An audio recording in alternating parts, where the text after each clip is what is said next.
नायकही सुटले नाही निसर्गाच्या प्रकोपापासून। मुंबईत झालेल्या अतिमुसळधार पावसामुळे मुंबई ही तुंबई बनली आहे। मुंबई आणि उपनगरामध्ये पाणी साचल्याने दिनचर्येत खोळंबा निर्माण झाला आहे। पावसाचे पाणी अनेकांच्या घरात शिरले आहे। म्हणतात ना की निसर्गापुढे सगळे समान आहेत, याचीच प्रचिती पाहायला मिळत आहे। महानायक सुपरस्टार अशी ओळख असलेल्या अमिताभ बच्चन यांच्या सुप्रसिद्ध प्रतीक्षा बंगल्यात पाणी शिरल्याचा व्हिडिओ सोशल मीडियावर व्हायरल होतोय। मुंबईतल्या जुहू भागात अमिताभ बच्चन यांचा प्रतीक्षा बंगला आहे। या बंगल्याची मालकी आता श्वेता नंदा म्हणजेच अमिताभ यांच्या मुलीकडे आहे। आज याच प्रतीक्षा बंगल्यात पुराचं पाणी गेलं। मुंबईत मागच्या 24 तासांमध्ये मुसळधार पाऊस पडतो आहे। 24 तासात 300 मिमी पाऊस झाल्याची माहिती मुख्यमंत्री देवेंद्र फडणवीस यांनी दिली। आज मुंबईतलं जनजीवन पूर्णपणे विस्कळीत झाल्याचं पाहण्यास मिळालं।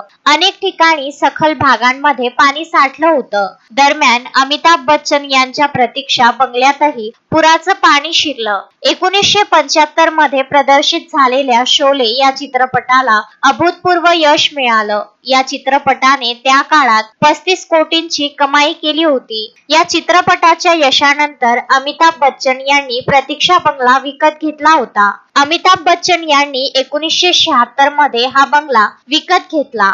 या बंगल्याची सध्याची किंमत 50 कोटीहून अधिक आहे। श्वेता आणि अभिषेक या दोघांचाही जन्म याच बंगल्यात झाला आहे। या बंगल्याचं प्रतीक्षा हे नाव अमिताभ बच्चन यांचे वडील हरिवंशराय बच्चन यांनी दिलं आहे। सुरुवातीला अमिताभ बच्चन हे त्यांचे वडील हरिवंशराय बच्चन आणि आई तेजी बच्चन यांच्यासह या बंगल्यात राहत होते। त्यानंतर बच्चन कुटुंब जलसा या बंगल्यात शिफ्ट झालं। आता याच प्रतीक्षा या बंगल्यात पाणी शिरलं होतं। अमिताभ बच्चन यांच्या बंगल्यात पाणी शिरल्याचा व्हिडिओ सोशल मीडियावर व्हायरल झाला आहे। दीक्षा शर्मा या अकाउंटवरून हा व्हिडिओ पोस्ट करण्यात आला आहे। या व्हिडिओत अमिताभ बच्चन यांच्या बंगल्यात पाणी शिरल्याचं दिसतं आहे। Bureau report, Mumbai.